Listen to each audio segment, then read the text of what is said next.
adalah gembalaku, takkan kekurangan aku. Ia membaringkan aku di padang berumput hijau. Saudara-saudari yang terkasih di dalam Kristus, selamat pagi. Salam jumpa lagi dalam Sabda Siap Saji Rabu 10 Juli 2024, hari biasa pekan ke-14. Marilah kita berdoa dalam nama Bapa, Putra dan Roh Kudus. Amin. Allah Bapa yang Maha Kuasa, sabdamu penuh daya membuka harapan dan penyembuhan bagi mereka yang mengimaninya. Buatlah kami tumbuh dalam iman bagi pohon anggur yang subur tumbuhnya.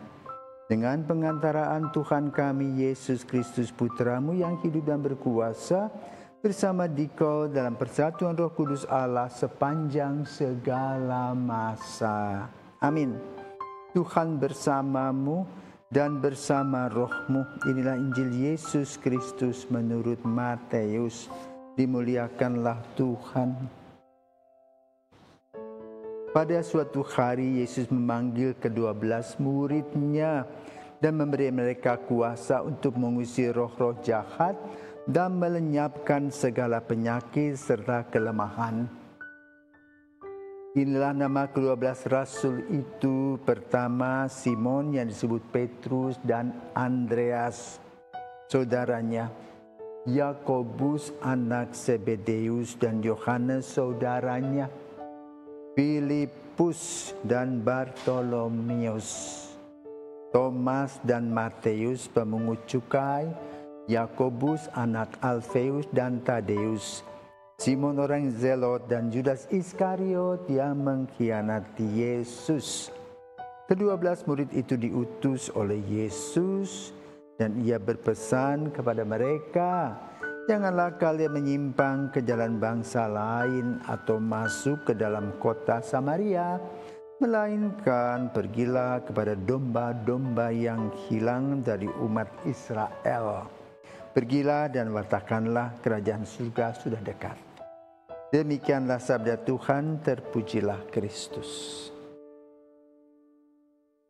12 rasul. Selamat pagi para pirsawan, saudara-saudari yang terkasih.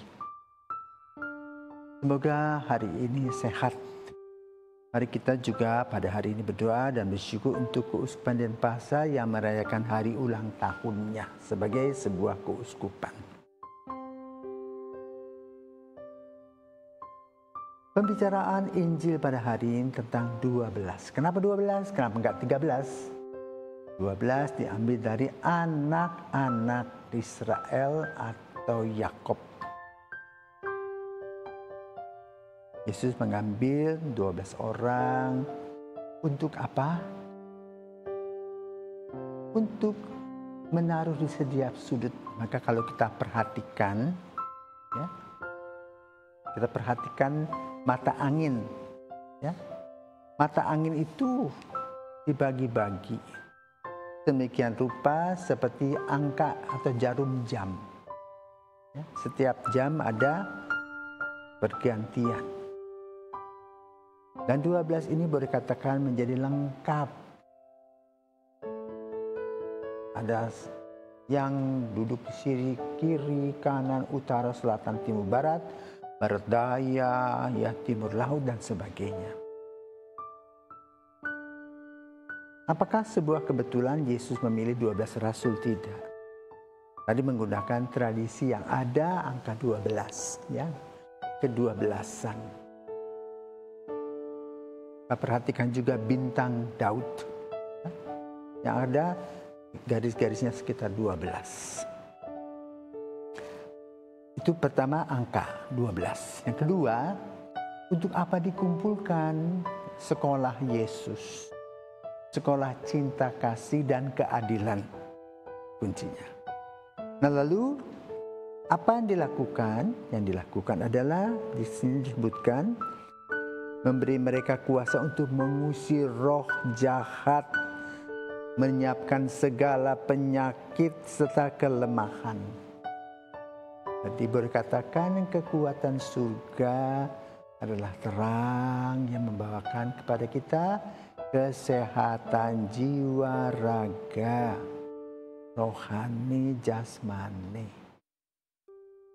Juga melindungi manusia dari kegelapan.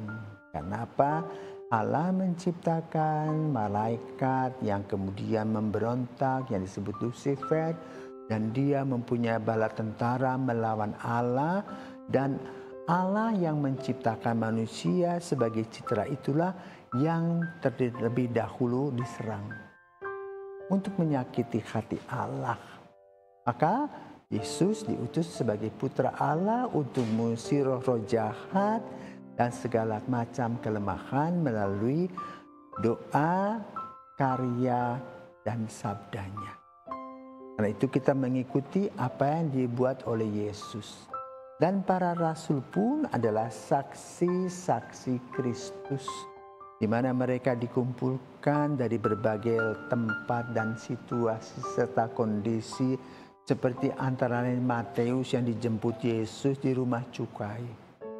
Sementara Andreas dan Simon Peter, seorang nelayan. Juragan nelayan, Thomas, nelayan biasa, Filipus, Bartolomeus, Yohanes, semuanya mempunyai sejarah dan latar belakang sendiri yang memberikan kekuatan kepada kedua belasan itu. Baik secara jasmani maupun secara rohani. Karena itu pada hari ini kita mendengar dan melihat bagaimana Tuhan mengumpulkan orang-orang yang tentu saja menjawab ya. Jadi panggilan itu tidak bertepuk sebelah tangan tetapi bertepuk dua belah tangan. Sehingga yang dipanggil menjawab ya dan yang dipanggil tahu persyaratan-persyaratan yang harus dipenuhinya. Kita juga sebagai seorang Kristen adalah murid-murid yang dipilih oleh Yesus yang menjadi saksi Kristus dalam kehidupan nyata kita sehari-hari melalui doa, karya, dan sabda kita setiap hari. Maka mari kita bersyukur kepada Yesus yang telah memilih kita, yang telah mengajarkan kita doa Bapa kami, yang telah mengajarkan dan memperlihatkan kepada kita mujizat-mujizatnya, dukungan-dukungannya, dan juga jalan keluar yang diberikan oleh Yesus kepada kita setiap saat. Luar biasa. Karena itu kita bersyukur untuk semua yang Tuhan Yesus berikan dan undang kita untuk memasuki kerajaannya. Yaitu gereja merupakan institusi di bumi ini untuk mengejawantahkan ajaran-ajaran Yesus yang dilanjutkan oleh ke-12 rasul, dan kita juga mempunyai rasul-rasul. Sekarang berapa? Umat diperkirakan 1,7 miliar yang namanya Katolik saja, belum yang Kristen Protestan, bisa sampai 3 miliar lebih, bisa separuh bumi ini pemeluk agama Kristen. Kemudian untuk gereja Katolik sendiri mempunyai paus 1, kardinal sekitar 400 atau 600-an. Kemudian mempunyai uskup yang mempunyai teritori sekitar 3.550, belum para monsinyur gelar, lalu para imam yang diperkirakan 400 ribuan, para biarawati sekitar 600 ribuan. Semuanya mendukung semua doa dan karya serta sabda Yesus.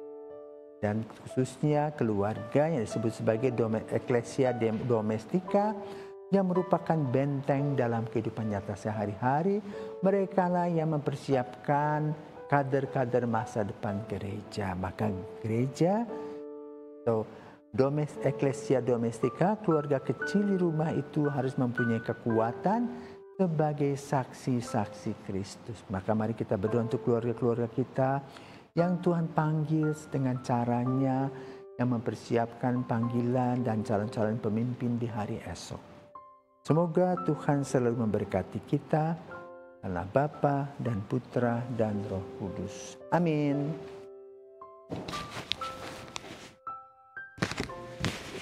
Baik, kasih.